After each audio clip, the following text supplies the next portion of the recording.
kaya ako? Bakit ang dilim?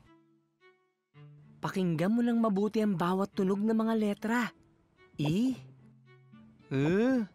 A, U.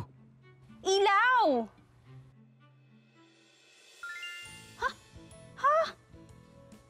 Ang liit ko! Paano ako nagkaganito? Anong klaseng insekto ka?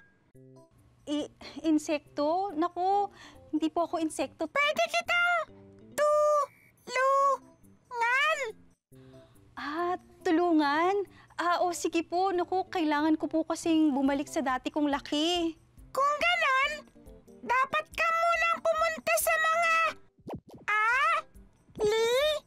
tap.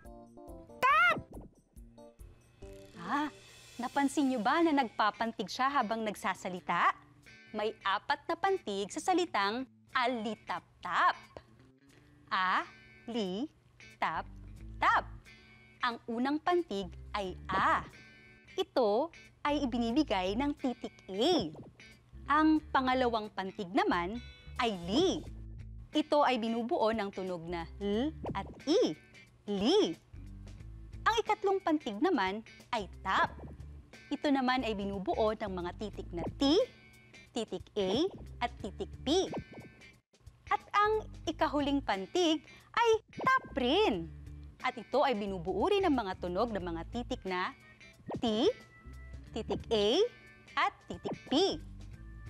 Kanino daw ako kailangan pumunta? Kay A, li, tap, tap. Alitap-tap. O sige, una na ako ha.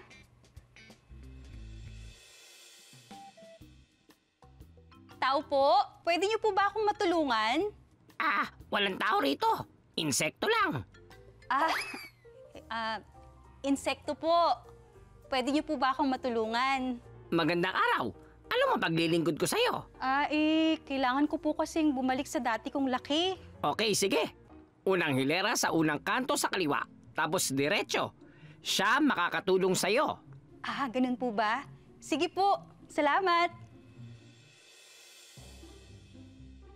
Magandang araw. Ano ang kailangan mo?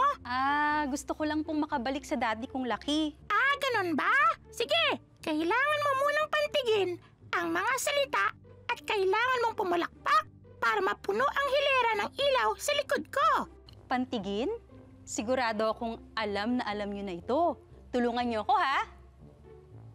Narito ang salitang dapat mong pantigin.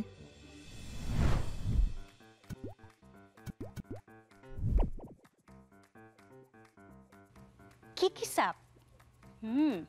Pantigin natin ang salitang kikisap. Ki-ki-sap.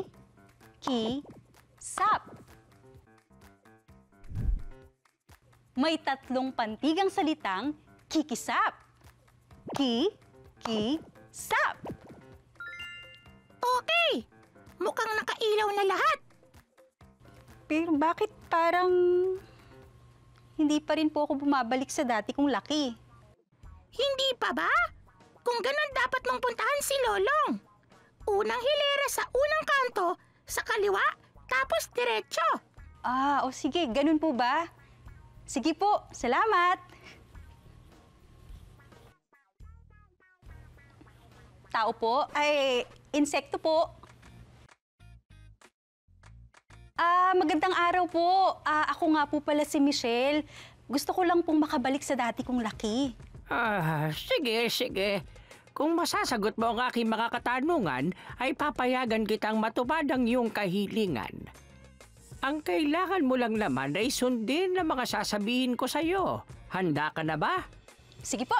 Gamitin mo ang salitang kikisap-kisap sa pangungusap. Ang diamante ay kikisap-kisap. Sige, tatanggapin ko ang sagot mo. Ang salita ay kukuti-kutitap. Gamitin mo nga ito sa pangungusap. Ang mga bituin sa langit ay kukuti-kutitap.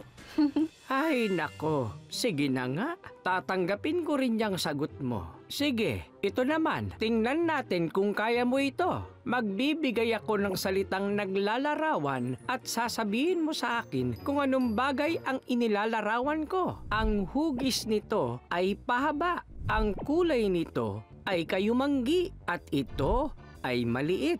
At pinakahuli sa lahat, ito ay uri ng kulisap na umiilaw sa gabi. Ano ako? Ano ito? Syempre po, wala nang iba kundi alitaptap parang kayo. Magaling! Magaling! Dahil nagawa mo ang mga pagsubok, ikaw ay aking ibabalik sa dati mong anyo. Wow! Nakabalik na ako sa dati kong laki. Maraming salamat sa inyo, ha?